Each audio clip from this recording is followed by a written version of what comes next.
하나님 말씀 빌립보서 1장 12절부터 18절까지 말씀 교독하겠습니다.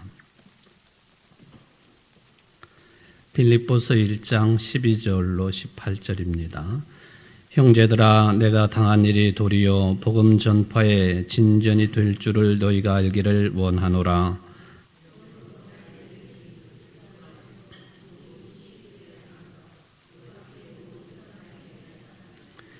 형제 중 다수가 나의 매임으로 말미암아 주 안에서 신뢰함으로 겁없이 하나님의 말씀을 더욱 담대히 전하게 되었느니라.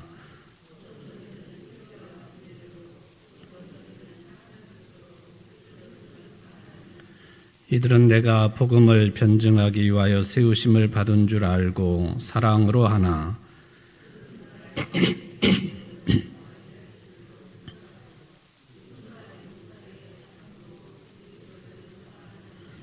그러면 무엇이냐? 거칠애로 하나, 참으로 하나, 무슨 방도로 하든지 전파되는 것은 그리스도니 이로써 나는 기뻐하고 또한 기뻐하리라. 아멘.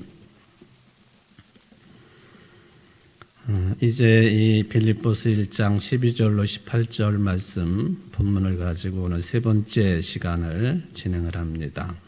오늘까지 함으로 이 본문을 좀 마치려고 해 보겠습니다.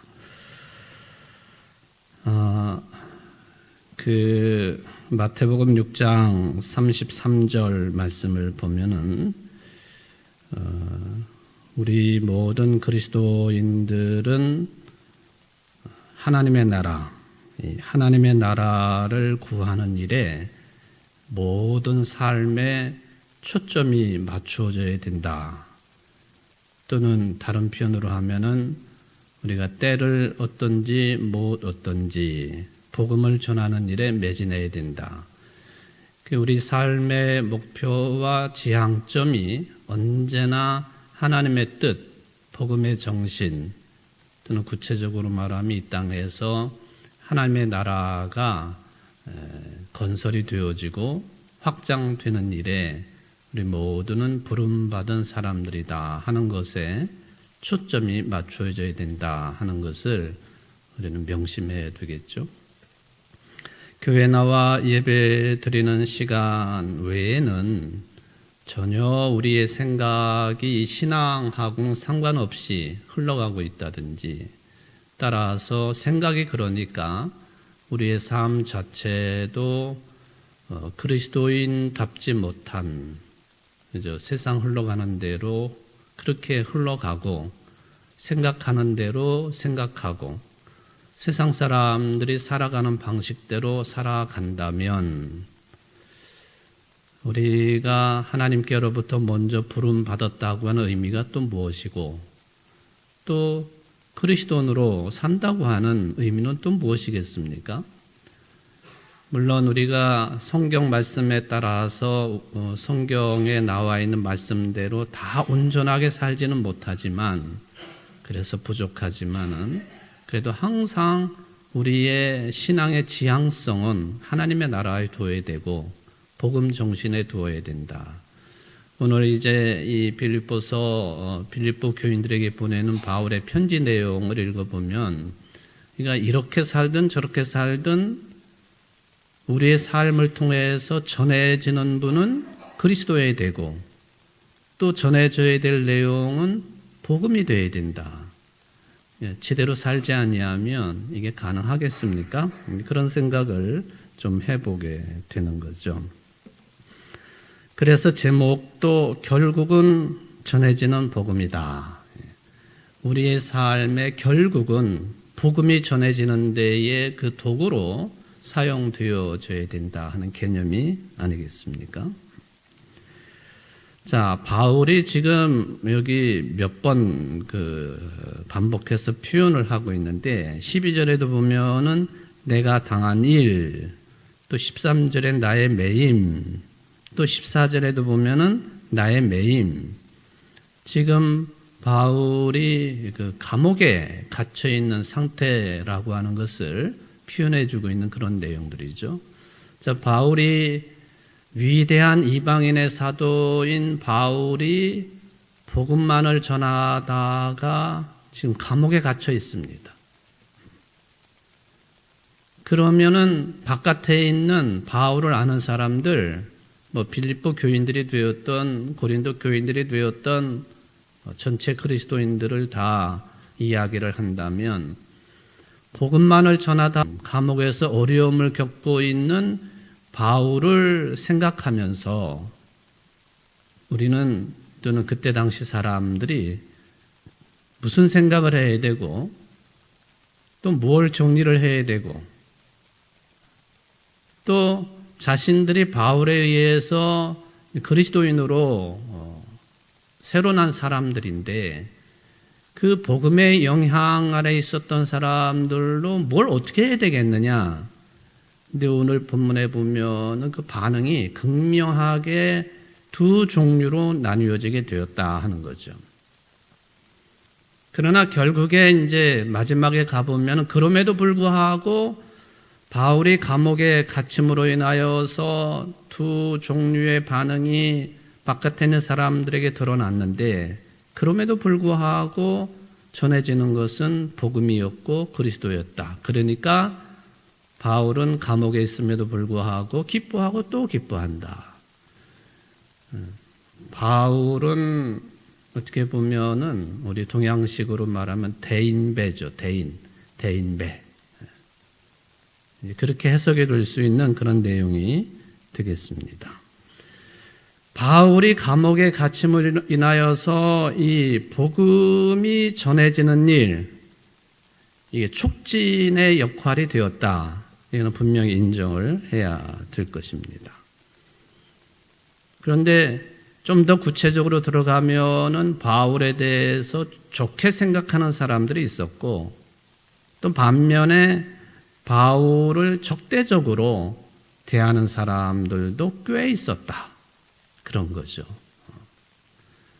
그러니까 감으로 인하여서 복음이 전해지고 복음이 더 요원의 불길처럼 이렇게 퍼져나가는 것은 분명한데 이 일을 구체적으로 행함에 있어서 바울을 좋아하는 사람들 또 바울을 적대적으로 생각하는 사람들 쉽게 말하면 바울에 대해서 그것을 공로를 인정을 하고 칭찬을 하면서 긍정적인 그런 반응을 보이면서 복음을 전한 사람들도 있었고 바울의 그런 모습을 보면서 바울을 드립다 욕하고 비난하고 그러면서도 복음을 전한 사람들도 있었고 어떤 개념인지 아시겠죠? 여기 이제 투기와 분쟁으로 감옥에 갇혀 있는 바울을 괴롭히려고 했던 사람들이 있다. 그리고 착한 뜻을 가지고 선한 뜻을 가지고 바울의 권위를 세워주기 위해서 복음을 전한 사람들도 있었다. 이걸 보면은 아무리 위대한 그 이방인들을 위한 사도인 바울이라고 해도요, 기독교 바깥에서 바울에게 적대적으로 대하는 거야, 그렇게 볼 수 있는데, 기독교 내에서도 예수 믿는 사람들 중에서도 바울을 지극히 적대적으로 대한 사람들이 적지 않았다 하는 것을 확인해 볼 수 있는 거죠. 그래서 이런 모습을 보면 참 역설적이다 그런 생각도 들고요. 또 한편으로 보면은 또 당연한 일이 아닌가 하는 생각도 들게 됩니다. 왜냐하면은 이게 이제 복음을 진리라고도 우리가 표현한다고 하면은 또 복음 외에도 세상의 삶에 이것은 진리입니다라고 이야기될 수 있는 영역이 상당히 많은데 진리라고 할 때에 진리이지만은 그게 모든 사람들에게서 다 인정을 받거나 긍정적으로 대함을 받거나 그렇지는 않다는 거죠. 그렇죠, 여러분? 복음을 가지고 이야기한다 할 때에도 마찬가지예요. 복음이라고 해가지고 모든 사람들에게서 어느 때나 어디서나 다 환영받는 것은 아니다 하는 거예요. 우리 생각에는 그 복음을, 진리를 환영하지 않는 사람들은 참 이상한 사람들 아닙니까? 그게 진리인데, 그것도 영생 구원을 위한 진리인데 그것을 환영하지 않는다? 인정하지 않는다? 우리 입장에서 보면은 참 이상한 거고 어리석은 짓이고, 그럼에도 불구하고 지금 인류의 역사를 통해서 봐도 진리라고 해서 모두 다 인정하는 것은 아닌 것은 분명합니다. 그게 인생사이기도 하지요. 또 왜 그렇게 되었을까? 그 연유를 따져보면은 이제 막 그 시간을 거슬러 올라가다 보면은 그래, 아담과 하와, 인류의 조상들이라고 하는 이 두 사람들의 하나님을 피해서 숨어버렸던 이런 내용, 행태 자체가 우리에게 우리가 싫어도 그거는 내재적으로 물려져 있는 아주 분명한 사실이라는 거죠. 그러니까 진리라고 해도 그게 분명히 100% 옳은 것이고 진리이고 나를 구원해 주는 것이고 그렇다 할지라도 인정하지 아니하는 사람들이 너무 많은 거죠.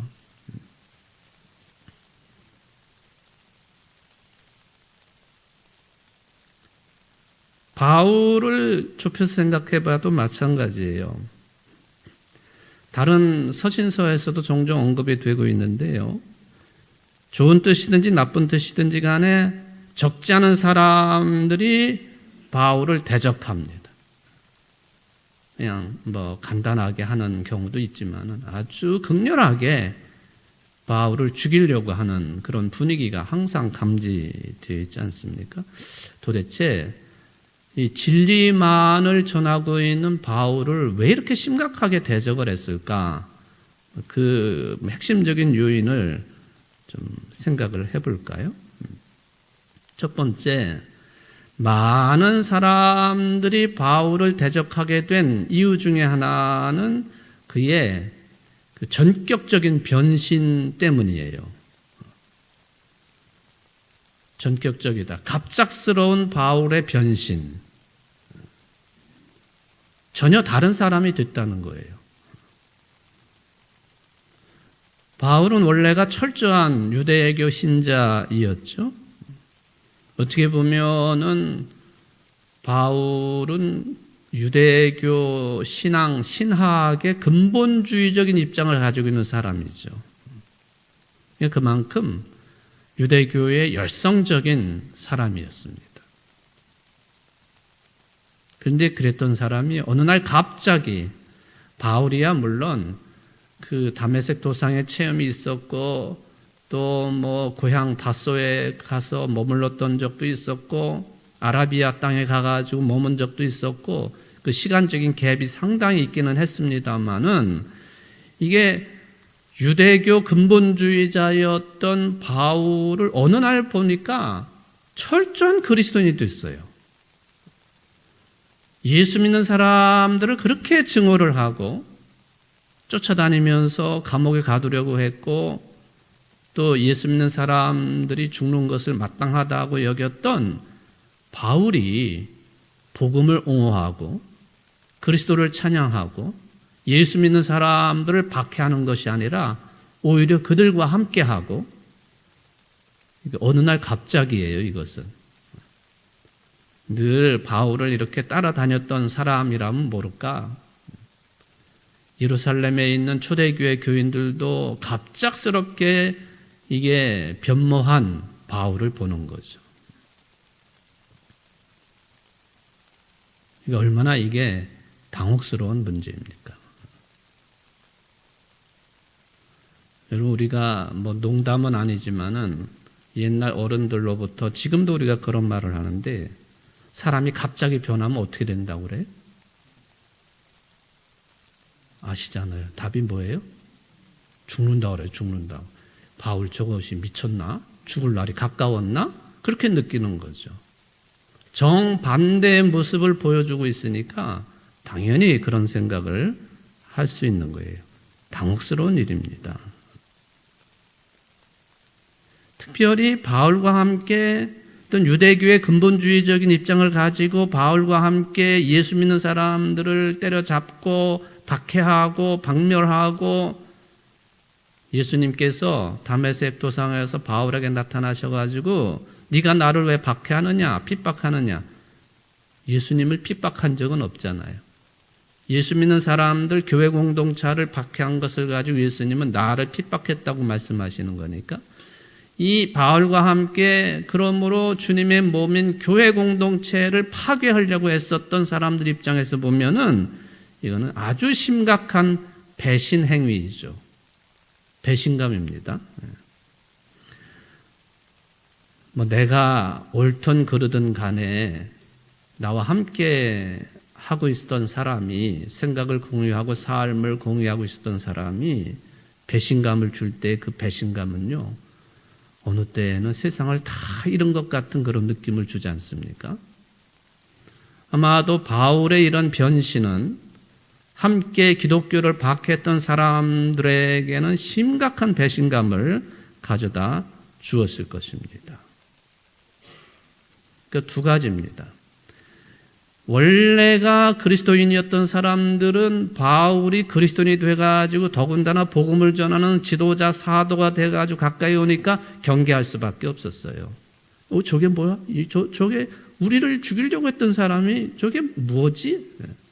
또 반면에 함께 근본주의적인 유대교 입장을 가지고 있었던, 기독교를 박해했던 사람들 입장에서 볼 딱한 배신감을 느끼기 때문에 저건 이제 옛날에 군사 독재 시절이나 이럴 때 뿌락치라고 하는 말을 많이 썼는데, 저거 배신뿐만 아니라 상종을 못한 존재가 되었구나. 경계 대상이는 거죠.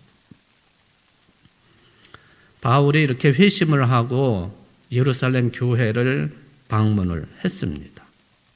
절대로 환영 못 받는 거죠. 또 예루살렘 교인들도 마찬가지. 어떻게 바울을 환영할 수 있습니까? 예루살렘 교회에서 뽑아 세운 집사 중에 스데반 집사가 돌에 맞아 순교를 할 때에 그를 옳다고 생각했던 사람, 사울로 불리었지만은 그 바울을 어떻게 받아들이고 인정할 수 있습니까? 그는 지금도 우리가 쉽게 마음을 열고 뭐를 받아들일 수는 없을 것 같아요. 그냥 쉽게, 예를 들면 청주 제일교회를 심각하게 위해를 한 사람이 떡 들어와가지고 나도 그리스도인이요, 나도 여러분들과 함께 교회 생활을 원합니다, 말씀 듣기를 원합니다, 또 신도의 활동을 하기 원합니다. 누가 그런 사람을 쉽게 받아들이고 환영할 수 있겠느냐는 거예요. 인간 본성이 그게 쉽지 않은 얘기죠. 그러니까 예루살렘 교회에 가면은 자기를 환영할 줄 알았겠죠, 바울은. 물론 한편으로 보면은 두려운 마음을 가지고 이 모 교회를 방문했을 텐데, 아니나 다를까 심각한 반발 그리고 경계, 이게 예루살렘 교회가 보인 모습이었습니다. 사실 예루살렘 교회인들이 영안이 밝아져가지고 그런 바울임에도 불구하고 맞아들이고 또 선한 역사를 도모하고 했었으면 좋았을 텐데, 그거는 우리 인간들에게 바랄 만한 내용은 아닌 것 같습니다. 부처님 가운데 토막도 아니고요. 그래가지고 할 수 없어가지고 바울이 어딜 갔느냐 하면 다소로 가요. 다소는 바울의 고향이죠. 2000년 전에 다소라고 하는 것은요, 우리 청주가 우리 한국 사회에서 교육의 도시라고 불리우는 것처럼 다소는 그때 당시에 교육의 도시로 유명했던 곳입니다. 스토아 학파의 본거지. 2000년 전 그때쯤에 그 지역에, 또는 전 세계라고 해도 되겠지만 하여튼 그 지중해 연안을 중심으로 해가지고 그 세계, 로마 세계 시대 때의 교육의 3대 도시, 그러면은 이 세 도시를 이야기할 수 있는데 그 중에 하나가 지금도 있는 아테네. 유명하죠, 아테네는. 철학의 도시이기도 하고요. 그리고 또 한 도시가 지난번 이집트 갔을 때 방문을 했던 알렉산드리아. 알렉산드리아 굉장히 유명한 도시입니다. 그 세계 최대의 도서관이 있었던 도시. 세 번째가 이 다소입니다. 그때 인구가 한 50만 명 정도 됐으니까 굉장히 큰 도시였죠. 바울의 아버지도 교육열이 굉장히 높았던 분이고, 바울이 그러니까 이방인들을 위한 사도로 불리움을 받기에 모든 준비가 갖추어졌던 인물인데 그 뒷배경이 됐던 도시 환경이 다소라고 하는 것이죠. 예루살렘 교회에서 냉대를 받으니까 다소로 간 거예요. 다소 가서도 바울이 환영을 받았을까요? 다소에서 학자에 따라서 의견이 다르고 또 성경에 바울이 얼마 동안 머물렀다 하는 그런 시간이 나와 있지 않지만 어떤 분은 한 10년 정도 다소에 머물렀겠다 그렇게 보는 사람도 있고 어떤 사람은 한 15년 정도 머물렀을 것이다 그렇게 보는 사람들도 있어요. 다소에도 분명히 유대인들이 살고 있었고 회당도 있었겠죠. 이게 유대교 근본주의자였던 사람이 또 갑자기 변해가지고 고향 땅에 갔지만 고향 땅에서도 환영받았을까요? 아닙니다. 그것은.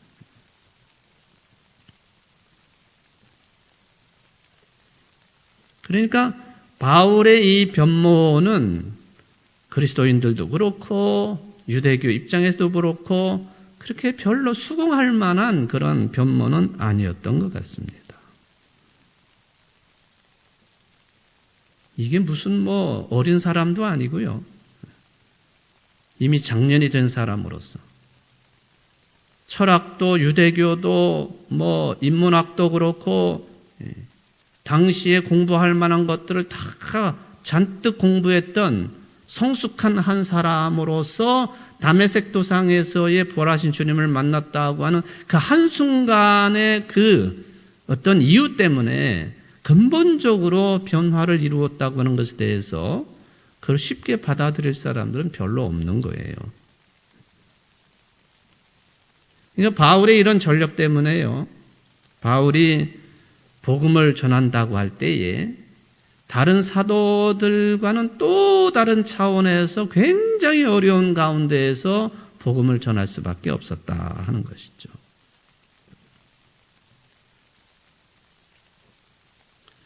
또 하나가 이제 이것은 유대교적인 관점은 아니고요. 그리스도인들 입장에서 볼 때도 이 두 번째 내용도 심각한 내용입니다. 바울은 유대교인이었을 때에도 학자로서 그는 유대교 율법에 매우 철저했던 사람이거든요. 바리새인 중에 바리새인. 그냥 바리새인이라고 하는 그 칭호만 해도 엄청나게 율법 중심적이고 철저한 사람이고 그리고 다른 사람들을 항상 심판하고 판단하고 하는 일에 앞장섰던 인물들 아닙니까? 근데 바울은요, 바리새인 중에 이 사람은 매사에 어떤 경우, 어떤 환경에서도 철저함으로 유명한 사람이죠. 이거를 이제 그리스도인들 입장에서 볼 때도 이게 문제가 됐다고 보여집니다. 어떤 내용이냐면은 이제 한번 그리스도인이 됐잖아요. 당시에 예루살렘 교회를 중심으로 한 그리스도인들은 다 유대교에서 나온 사람들이에요. 율법에 대해서 그 바운다리를 아직 벗어나지 못한 사람들이고 여전히 성전을 들락날락하는 사람들이고 회당도 들락날락하는 사람들이고 예수를 믿지만 그렇게 생활했던 사람들이죠. 이에 비해서 한번 이 엄청난 이 벼락을 맞은 것처럼 확 변해버린 바울은 역시 그리스도인이 되고 사도가 된 뒤에도 철저한 그리스도인의 입장을 유지했다는 거죠. 이건 상당히 부담되는 것입니다. 이게 잘하는 일이지만은 기존의 그리스도인들 또 베드로 경우에도 성경에 보면 여러분들 베드로가 이방인들과 함께 식사를 하다가 바울에게 들킨 거 아니에요? 수제자라고 그러잖아요. 근데 이 수제자인 베드로를 심각하게 나무랍니다. 바울이요. 그냥 명목상으로는 그리스도인이지만 베드로가 그래서 뭐 할례자들하고 뭐 이렇게 비할례자들하고 뭐 같이 식사 자리도 하고 그건 뭔 의미냐 하면은 유대인이라고 한다면 할례받지 아니한 사람들과 식사하는 것은 범죄 행위거든요. 할례자들의 눈에 띄니까 그걸 피해버려요. 아니 철저한 그리스도인이면은 뭐 할례를 받았던 안 받았던 뭐 그게 무슨 상관이 있겠습니까? 허허 털털털 웃으면서 같이 식사하면 그만일 텐데 피해버린 비겁한 모습을 보인 거예요. 그러니까 베드로를 심각하게 책망을 했습니다. 그러니까 베드로마저도 바울에게 책망이 되었다. 그 정도가 되었으니까 다른 그리스도인들에게 볼 때에 이 바울의 입장은 매우 강력한 것입니다. 2000년 전에 이 기독교가 막 탄생을 하고 그리고 이제 제가 여러 차례 말씀을 드린 거지만은 서기 90년경에 이 유대교가 70년경에 무너져 내린 성전 중심의 종교였다가 서기 90년경에 지중해 연안의 조그만 마을이죠. 얌니아라고 하는 베드로가 한번 머물렀던 요빠라고 하는 곳입니다. 요빠. 여기에서 유대교가 이제는 성전 중심의 종교에서 율법 종교로 대변신을 하지 않습니까? 그때에 이 얌니아 종교회의에서 지금 우리가 가지고 있는 구약성경 39권을 정경으로 채택을 합니다. 그 뒤부터 유대교인들, 기독교인들을 더 심하게 박해를 하고 따돌림시키고 상종을 하지 않습니다. 회당 출입도 못하게 합니다. 그러니까 그 이전은 좀 이렇게 설렁설렁 회당도 들어가고 뭐 성전은 무너졌으니까 그렇지만은 유대인들 율법의 문제에 있어서도 뭐 이렇게 좋은 게 좋은 거지 뭐 이런 식으로 지냈다 하는 그런 이야기죠. 베드로를 책망할 때도 역시 그런 논지를 펴게 된 거예요. 어쨌든 간에 이 유대교 율법하고 그리스도인의 복음하고 이게 어느 때 보면 공존 이런 문제들 때문에 최초로 그 교회 회의가 열리지 않았습니까? 그때 탄생된 안디옥 교회, 이방인들 중심의 교회. 그러나 여전히 그 속에도 유대인이었다가 그리스도인 된 사람들이 들어가 있죠. 예루살렘 교회. 예루살렘 교회는 아직도 여전히 율법 중심은 아니지만은 우리가 예수를 믿는다고 하지만 여전히 율법도 존중이 여겨야 되고 뭐 이런 입장이 좀 흐리멍텅하게 그렇게 존재했던 게 사실입니다. 그러니까 안디옥 교회를 쳐다보면서 저 이방인들 저게 그리스도인들 됐다고 교회 안으로 들어와 있네. 그래도 너네들 할례도 받아야 되고 율법 중에 존중이 여겨야 될 것은 존중이 여겨야 되고 뭐 이런 입장을 가지고 있는 거예요. 이런 문제가 크게 확산이 되어가지고 예루살렘 교회 회의가 이루어졌죠. 어떻게 매듭이 지어졌느냐? 참 특이하게도 예수님의 동생 야고보를 중심으로 해가지고요. 야고보가 예루살렘 교회의 큰 지도자였잖아요. 베드로하고 야고보. 야고보를 중심으로 해가지고 이것을 마무리를 짓습니다. 이방인이었다가 교인된 사람들 이 네 가지는 좀 조심해라. 이거 가까이 하지 말거나 조심하거나 아예 하지 말아라. 그게 뭐냐면은 우상의 제물에 관한 부분, 또 피에 관한 부분, 목매어 죽인 것에 관한 부분, 음행, 이 네 가지는 이게 멀리 해야 될 것이고 그 외에는 이방인이었다가 예수 믿는 사람들이 된 사람들은 율법 그 외의 것들은 지키지 않아도 된다. 이게 이제 우리가 예루살렘 공의회라고도 부르는데 최초의 기독교 공의회죠. 교회들이 모여가지고 교회 지도자들이 모여서 어떤 사안을 놓고 회의를 한 거예요. 이방인들에게도 율법을 지키도록 해야 되지 않겠느냐? 아니, 요 4가지 외에는 율법을 지키지 않아도 된다. 그거죠. 근데 당시에 유대교인이었던 기독교인 된 사람들은 뭐 하라 하지 말라 하지 않아도 자동적으로 율법과 가까울 수밖에 없었어요. 예를 들면은 아주 수십 년 불교 신자였다가 기독교인이 된 분들 가운데에는 불교적인 어떤 그 신앙 습성이 남아 있지 않습니까? 어떤 분은 그 목욕 재개하고 예배에 임한다. 목욕 재개는 우리 기독교에는 없는 거예요. 그죠? 여러분들 목욕 재개하고 예배에 나오시는 분들 계시나요? 그러면 좋죠, 좋기야. 근데 그 목욕 재개하고 뭐 어떤 종교의식을 행한데 이거는 불교적인 배경이죠. 옛날에 그 쿰랑 공동체였던 에세네파 사람들은 매일같이 그 목욕 재개를 했어요. 여기 흔적에 보면은 목욕탕 시설들도 잘 갖추어져 있고 그렇지 않습니까? 이것이 이제 세례와도 연관성이 있기는 합니다만 어쨌든 그리스도인들이 그랬다는 거예요.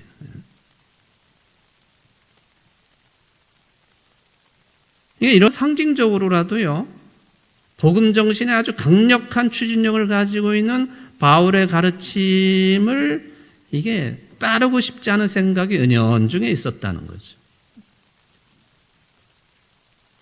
근데 우리 입장에서 보면은 평생을 이런 율법의 교조주의와 투쟁을 벌이면서 복음만을 전했던 바울 덕분에 오늘날 우리들은 율법에 매이지 않고 신앙생활을 할 수 있는 사람들이 된 거죠. 겉으로 보면. 그럼에도 불구하고 그리스도인들 가운데에도요, 이 교조주의적인 도그마틱한 그런 생각을 가지고 다른 사람의 신앙과 교회 생활을 늘 판단하는 사람도 있어요. 그럼 굉장히 조심해야 되는 거예요. 그건 율법주의는 아니지만은 그 보면은 성향으로 보면은 율법주의자와 비슷한 성향이다. 그렇게 보는 거죠. 옛날에 그 종교개혁 시대입니다만은 제가 그 스위스의 찌르히를 중심으로 종교개혁 운동을 일으켰던 쯔빙글리에 대한 이야기를 좀 한번 드리려고 합니다. 1519년에요. 이 쯔빙글리가 그 쭈리에 가면은 그로스 민스터라고 하는 큰 교회가 있죠. 그 언덕배기에 쌍둥이 종탑 크게 가지고 있는 그로스 민스터 있지 않습니까?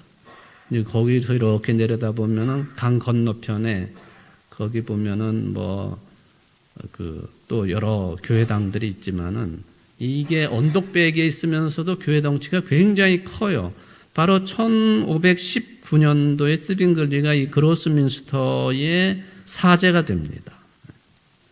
그리고 몇 년 지났어요. 1522년 3월 초쯤에 이 쯔빙글리가 친구였던 프로샤우어 집에서 저녁 식사를 했어요. 그때가 교회력으로는 어느 때냐면 사순절 기간이었습니다.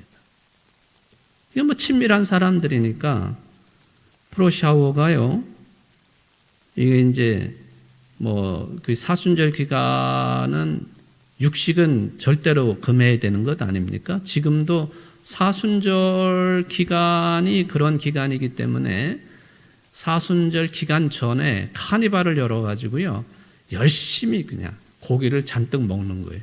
사순절 기간은 피하고.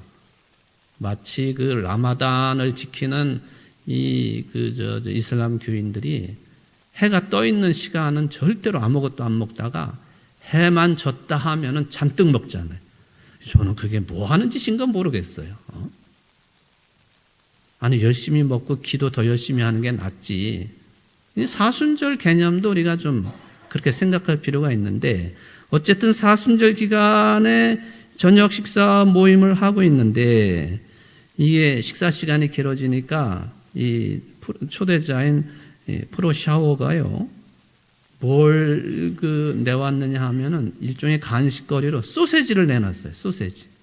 소세지는 육류입니까? 채식입니까? 고기 덩어리죠. 고기 덩어리. 소시지를 내놓은 거예요. 물론 기록에 보면은 찌빙글리는 먹지 않았고, 그리고 나머지 사람들은 먹은 것으로 되어 있습니다. 이 일이 이게 어떻게 소문이 난 거예요. 소문을 누가 냈겠어요? 그 안에 있는 사람들이 냈겠죠. 두 가지로 보여집니다. 이게 소시지 먹은 거 아주 자랑스럽게, 우리가 사순절이지만은 소시지를 먹었다. 그때 이미 종교개혁이 벌어진 지 5년 뒤인 일이니까, 이거 기존의 교회가 지켜야 될 것 우리 과감하게 깨뜨렸다라고 자랑스럽게 얘기해서 그랬는지 모르지만은, 또 아니면은 먹긴 먹었지만은 또 죄의식을 가지고 어떤 사람이 소곤소곤 돼가지고 소문이 쫙 퍼졌어요. 이게 쭈리시 당국이 이것을 알게 됐습니다. 해가지고는 이 프로 샤워를 긴급히 체포를 해버렸습니다. 그 일이 결국에는 이 쭈리히 전체가 종교개혁 운동의 싹 그냥 중심지 도시가 되는 계기가 됩니다. 사순절에 소시지를 먹어도 되느냐, 먹으면 안 되느냐.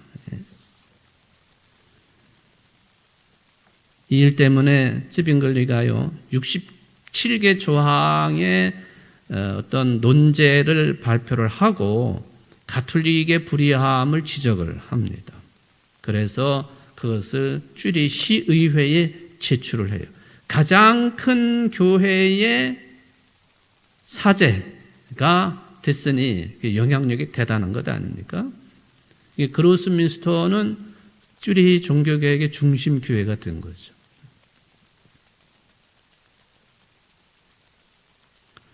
이걸 보면은 소시지를 먹어야 되느냐 말아야 되느냐, 사순절 기간에 여기 좀 전에 말씀드린 것처럼 예루살렘 교회 종교회의를 통해 가지고 결정한 것처럼 네 가지, 이것은 조심하고 멀리하고 나머지 율법은 지키지 않아도 된다라고 하는 이 결의야말로 굉장히 파격적이고 중요한 결의를 했다라고 생각을 해봅니다. 어쨌든 율법의 영향이 그렇게 컸다 하는 것이죠. 자, 결론적으로 말씀을 드립니다. 바울이 자기를 반대하는 사람들의 복음 전파를 어떻게 평가했을까? 우리같이 속 좁은 사람 같으면은 내가 싫어하는 사람, 나를 반대하는 사람이 복음을 전한다, 그거 마땅치 않게 생각할 것입니다. 그렇지 않겠습니까? 그러나 외모로 하나 참으로 하나 어떤 방도로 하든지 전파되는 것은 그리스도니 이로써 기뻐하고 기뻐한다. 이게 바울의 공적인 입장이었습니다.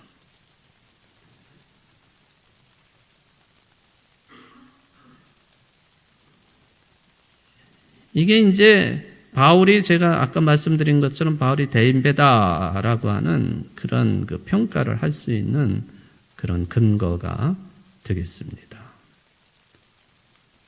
외모로 복음 전파하는 사람들이 있기는 했다 하는 거죠. 그래도 복음이 전파되는 것이니까 기뻐한다. 이런 내용을 보면서 우리가 어떤 자세로 복음을 전해야 되겠는가, 또는 그리스도의 일에, 교회 일에 참여해야 되겠는가 하는 그런 가르침을 받습니다. 전체적으로 보면 우리 그리스도인의 삶 자체가 복음 전파라고 하는 비밀을 전제로 해야 된다 하는 것의 원칙입니다. 무슨 뜻인지 아시겠죠?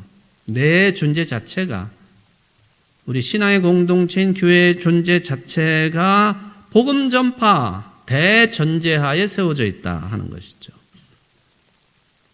또 하나, 복음 전파로 얘기한다면 복음 전파라고 하는 것은 내 방식, 내 계획대로만 이루어지는 것은 결코 아니다 하는 것이죠. 그러니까 우리가 전혀 생각하지도 못했던 내용과 방식으로도 복음 전파는 이루어질 수가 있다 하는 거예요. 이거를 전제하지 아니하면요, 교회 공동체가 잘못된 길로 갈 가능성이 많습니다. 예를 들면 이런 거죠. 저 사람은 나랑 생각이 달라.